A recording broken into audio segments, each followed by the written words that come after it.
ইনশাআল্লাহ মাহে রমজানের যেই হক সেই হক আমাদেরকে, আমরা মুসলমান হিসেবে আমাদেরকে পালন করতে হবে।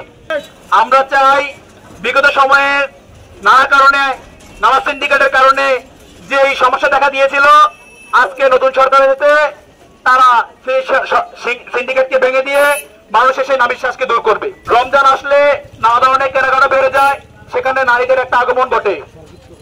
আমরা চাই নারীরা তাদের দৃঢ়তা রক্ষার্থে এবং পর্দার সাথে রমজানের সেই পবিত্রতা রক্ষা করবে ইনশাআল্লাহ।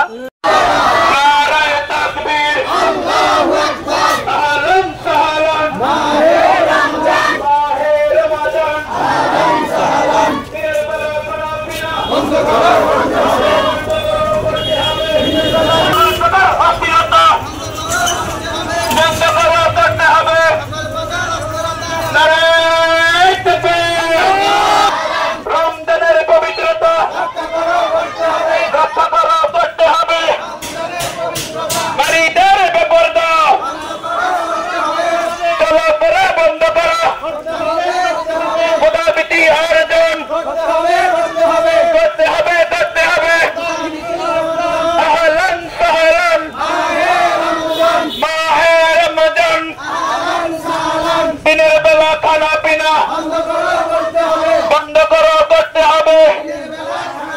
রমজানের পবিত্রতা রক্ষা করো, করতে হবে।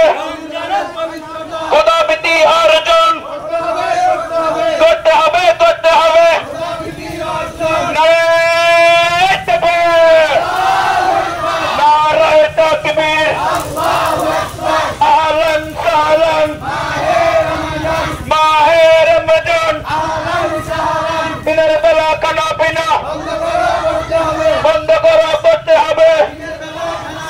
দ্রব্যমূল্যের ঊর্ধ্বগতি কমাতে হবে, কমাতে হবে। খোদাভীতি অর্জন করতে হবে, করতে হবে।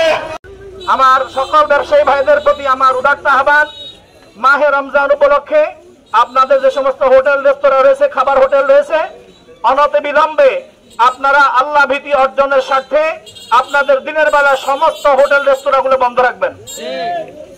আপনাদের কারণে যদি কোনো মুসলমান এই হোটেল রেস্তোরাঁ খানা খায়, তাহলে তারা যে পরিমাণ রোজার হুরমত মর্যাদা অবমাননা করার কারণে যে পরিমাণ ক্ষতিগ্রস্ত গুনাহগার হবে, সেই সমপরিমাণ গুনাহগার আপনিও হবেন। মাহে রমজানে যে পবিত্রতা আমাদের অর্জন করা দরকার, যতটুকু আমরা মুসলমান হিসেবে এই দেশের সিংহভাগ মুসলমান, যাতে করে কোনো প্রকারে আমাদের দ্বারা এই দেশে কোনো প্রকারের মাহে রমজানের পবিত্রতা ক্ষুণ্ণ না হয়, সে সমস্ত অন্যায় ও জুলুমকে আপনি দুঃশ্বাস করে দেন। আয় আল্লাহ আমাদেরকে ইসলামের পক্ষে কাজ করার তৌফিক দান করেন। আলাল মুরসালিন আলহামদুলিল্লাহি রাব্বিল আলামিন।